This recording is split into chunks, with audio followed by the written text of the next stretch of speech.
My name is Jennifer, and this is my sister Tina. We're recording from Denver, Colorado, United States, and we are here to testify of the goodness and grace and mercy that God did in the life of my sister Tina. So started off in December 2022. We were required to practice for Carol night for Christmas, and I started to have left rib pain. And I leaned forward, I couldn't breathe. Then I collapsed. And right after I collapsed, I remember just being in the ambulance. However, it was more like I had an out-of-body experience. And I saw myself on the stretcher in the ambulance, dead pretty much. I could hear the paramedics saying, "We are losing her. I can't find a pulse." And the next thing I remember is I was on a bed, surrounded by doctors in the room, and so we're at the hospital in the ER, and they were running all the tests they could run. They said they cannot get the specialist in that night because we had a heavy snow, and the specialist could only come in the next day. And so they were trying to do everything possible they can, humanly possible, to keep her alive and try to find a pulse. And the doctor at that time said, "Okay, we have run every single test. We've run CTs, scans, we've done MRI, and she had seizures during the MRI, which they could not continue. And right now, we still can't find a pulse. So if you believe in God, all I'll say is right now, leave everything in the hands of God." Everything shut down in her system. She froze. Legs could not move, hands could not move, she could not talk. She was just looking at us. They would call her name, but she would just roll her eyes.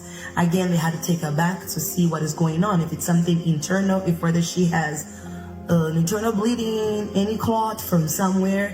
They came back and told us all the results are negative. Everything looks good. We do not know what's going on. The specialist came in, arrived right away. They say, "Oh, the specialist is here." They quickly took her back again for test results. And when she came back, she was able to talk, though she went through a memory loss.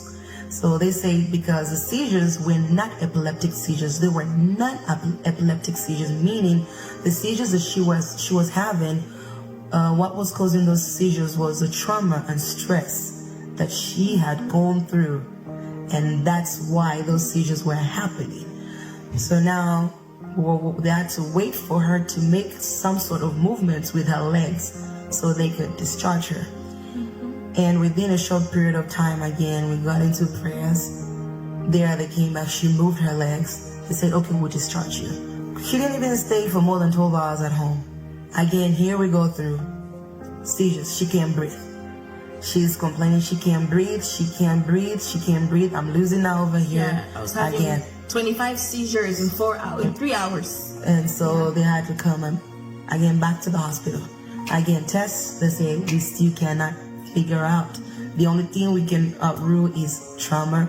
Send me back home with medication that she took. It still didn't work. So I'm not epileptic, so it's not gonna work anymore. I became like a crazy person. I could literally slap anybody. I wasn't talking to anybody unless you're in my immediate family or with me in the hospital at the time. I couldn't recognize people. I couldn't see anybody new. Nobody could come to the house. I couldn't go out. She could only see the people that she last saw within 24 hours. Yes. That's where her memory stopped at. It had to be the same faces she saw 24 hours ago. And I remember I had to tune into NSPPT. And when I tuned in right away, Pastor Jerry was praying, saying, he said something to say to someone having seizures. The Lord is removing every seizure. The Lord is removing every seizure. And I tapped onto that. I said, "God, yes, my sister." They're running tests again. Now they say, "Oh, we've just come up with something. It's not good. She seems to have stomach cancer. And it's not looking good. It's going to spread rapidly. So we need to schedule another separate appointment for her to go see another specialist so they can tell us the next step." And they said, okay, go back, we'll wait 2 weeks to get the results back. Praying and praying, so NSPPD, still praying. And then finally I got a message back, email back from the doctor saying, we don't see cancer, stomach cancer. Right now, as we speak, she's seizures free. Memory is back. Yeah. She can walk, cook, everything is back to normal. And I give God the glory. Pastor Jerry, what God cannot do does not exist.